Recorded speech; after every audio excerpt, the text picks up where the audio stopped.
मित्रों, अमरनाथ की इस यात्रा में 26 जून को सुबह की सारी क्रियाओं से निवृत्त होकर प्रातः चाय के लिए मेज़ों पर आकर एकत्र हो गए। चंदनवाड़ी बहुत छोटी जगह है, जमा 7-8 ही घर होंगे। वह भी मैं समझता हूँ कि भयंकर सर्दी के पड़ने तक। 4-5 दुकानें तथा एकमात्र यहाँ एक होटल है जिसमें हम सब के खाने पीने रहने की व्यवस्था है। जैन साहब ने इस होटल में पकाने की संपूर्ण व्यवस्था लकड़ी के चूल्हे पर की थी। यहाँ लकड़ी ही बहुताय है। चंदनवाड़ी में घोड़े की बहुताय है। यहाँ के मजदूरों का मुख्य पेशा घोड़े या सर पर पालकी में सवारियाँ सामान ले जाना है। घोड़े पर ही केजी के हिसाब से सामान लाद दिया जाता है और मजदूर नियत स्थान पर उसे समय से पहुंचा देते हैं। इसके भी दर सरकार द्वारा निर्धारित होते हैं, इसलिए यात्रियों को किसी तरह की कठिनाई का सामना नहीं करना पड़ता। 3 पहाड़ियों बेटलपस, आर्चसंगर, मासगंड से चंदनवाड़ी घिरा हुआ है। पहाड़ी के उत्तरी तथा दक्षिणी कोने पर एक दूर दराज में पहाड़ दिखाई पड़ रही है जिस पर बर्फ़ की परत है, उसे जेनेकल कहते हैं। इसकी परत बराबर ठंडी हवा बिखेर रही है। तीनों पहाड़ियाँ चीड़ के वृक्षों तथा हरी घासों से भरी पड़ी हैं। यहाँ के लोगों का कहना है कि जेनेकल पर किसी पर्वतारोही ने चढ़ाई आज तक नहीं की, क्योंकि बहुत ही कष्ट साध्य है। श्री अमरनाथ ट्रेवल्स होटल नदी के तट पर है।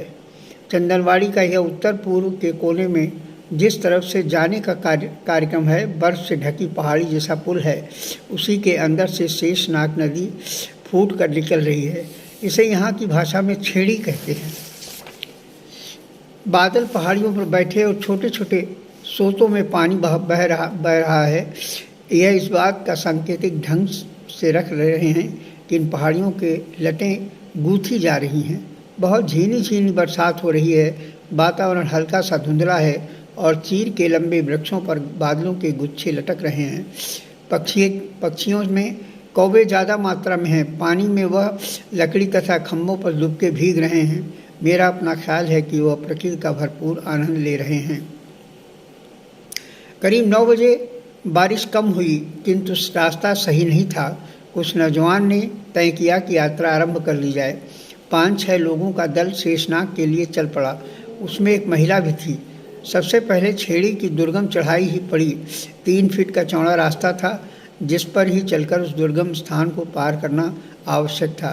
शेषनाग यहाँ से 8 मील पर ही है, जिसकी ऊंचाई 12,200 फीट है।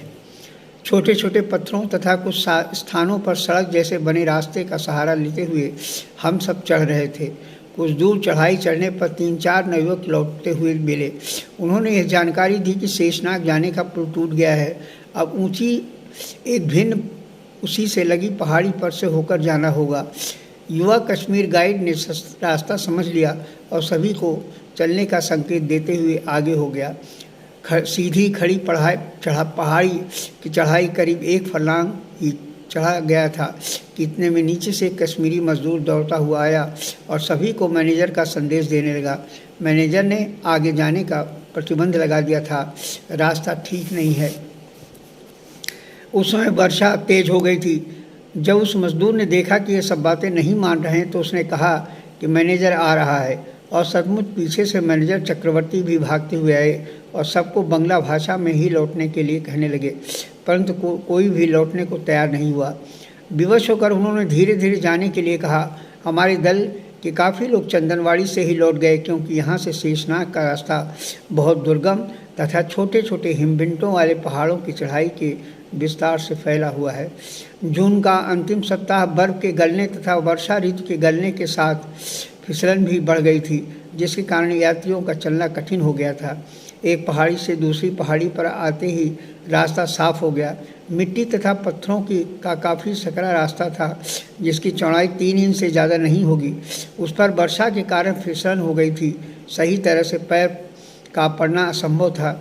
सभी लोग निकल गए, किंतु मैं तथा एक बंगाली भाई फंस गए और करीब 5 फीट ज़्यादा नीचे सरके ही थे कि नीचे बर्फ़ के कटाव के कारण पैर फंस गया और मैं 10 हज़ारी की गहरी घाटी में जाने से बच गया। भयावह हो गया था दृश्य। सभी दल के लोग घबरा गए, परंतु मेरे साथी राजेंद्र सिंह तथा और अन्य लोगों ने लकड़ी के डंडे के सहारे ऊपर घसीट लिया, किंतु मेरे साथ के बंगाली भाई को रस्सी से घसीटा गया। भारी शरीर होने के कारण उनको बड़ी कठिनाई से रास्ते पर लाया गया। उसके बाद यहीं से सब वह साहब चंदनवाड़ी लौट गए। वह यह खतरनाक रास्ता पिस्सू टाप पहुँचने से पहले ही पड़ा था। इस सब खतरनाक रास्तों से हिम्मत बढ़ रही थी, घटने का नाम नहीं लिया। जो भी इक्का दुक्का व्यक्ति मिलता और हम लोगों को आगे बढ़ने से रोकता ही था। कुर्ता पजामा पहने 2-3 व्यक्तियों के साथ मिले, बहुत डांटा। उनका कहना था कि वे लोग शेषनाग 4 मील जाकर लौट आए हैं। अमरनाथ जाने का रास्ता बर्फ से बंद हो गया है, मौसम खराब हो चुका है। हम सब युवा दल के 11 सदस्य उन लोगों की बातों की परवाह किए बिना आगे बढ़ने लगे। पिस्सू टाप पहुंचने पर कुछ संतोष उत्पन्न हुआ कि चलो एक दुर्गम तथा भयंकर पहाड़ी और पार हुई। यह पहाड़ी करीब 11,200 फीट ऊंची थी।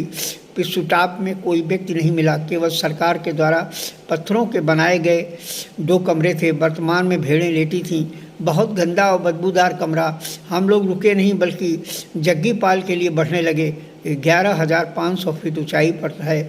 यहाँ से जग्गी पाल का संपूर्ण रास्ता बर्फ से ढका हुआ है।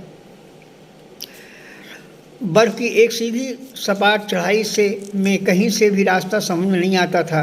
बर्फ की कटी हुई धार के सहारे डंडे की टेक लिए धीरे धीरे दायां बायां पांव बढ़ाते हुए चलते, यही सोचकर कि अमरनाथ की यात्रा के कष्ट हैं। जहां पर पांव रखते वहां पूरी तरह बर्फ धंस जाती थी। उसका कारण यही मेरी समझ में आया कि एक तो कच्ची बर्फ, दूसरे पानी का बरसना। सारे रास्ते शेषनाग नदी बराबर मिलती रही। कहीं कहीं बर्फ की पहाड़ी से समूची गुम हो जाती, किंतु उसका स्वर एक ही स्वर में हम सबके साथ स्पंदित था। जग्गी पाल में भी जो सरकारी कमरे थे उसमें भेड़ें शयन कर रही थीं। यहीं पर हमारे दल ने इधर उधर छिटक कर अपने अपने लाए नाश्ते का उपभोग किया। यहाँ से शेषनाग 3 मील रह गया था, किंतु आगे नदी का पुल टूट जाने के कारण करीब 3 मील का रास्ता और बढ़ गया। यह रास्ता काफ़ी घुमावदार था, जिसमें नदी नहीं पड़ती थी। युवा गाइड बशीर अहमद बहुत हिम्मती युवक था, जिसकी वजह से हम सबका उत्साह दुगना हो जाया करता था। हमारे दल में भी एक बंगाली दीदी थी। बशीर उन्हीं का हाथ पकड़े चल रहा था। 3 मील घूमकर जाने की चढ़ाई बिल्कुल सीधी थी। रास्ता पार करने का एक ही उपाय था कि बड़े बड़े छोटे छोटे पत्थरों के सहारे पांव टिका कर चढ़ना। यहाँ यह सीधी चढ़ाई केवल 1 फर्लांग की थी। अभी आसानी से चढ़ते हुए दुर्गम रास्ते को पार कर गए। 2 बजे के आसपास शेषनाग पहुँचे। ये 11,500 फीट ऊंचा है। 7 पहाड़ियों से घिरा छोटा सा स्थान है।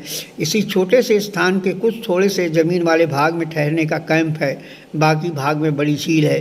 झील की लंबाई तथा चौड़ाई काफ़ी है। चारों तरफ श्वेत बर्फ और बीच में गहरे रंग का जल भरा हुआ है। हरे जल के मध्य कहीं नाव, कहीं घर, कहीं आदमी की शक्ल की कटी बर्फ की बड़ी बड़ी सिल्लियाँ तैर रही हैं। पहाड़ियाँ सूर्य की किरणें के कारण चमक रही हैं। संपूर्ण भारत का सौंदर्य इन उज्जवल पहाड़ियों की शीर्षस्थों में समाहित है। एक पहाड़ी पर चमक के साथ लाल धारी वाले रेशों की तेज किरणें बनी हैं। मौसम यहाँ पर काफ़ी साफ है। सभी चाय पीते हुए थकान को धूप में मिटाने की चेष्टा में लगे हैं। चंदनवाड़ी के बाद यह दूसरा पड़ाव है जहाँ पर खाने तथा सोने की व्यवस्था है।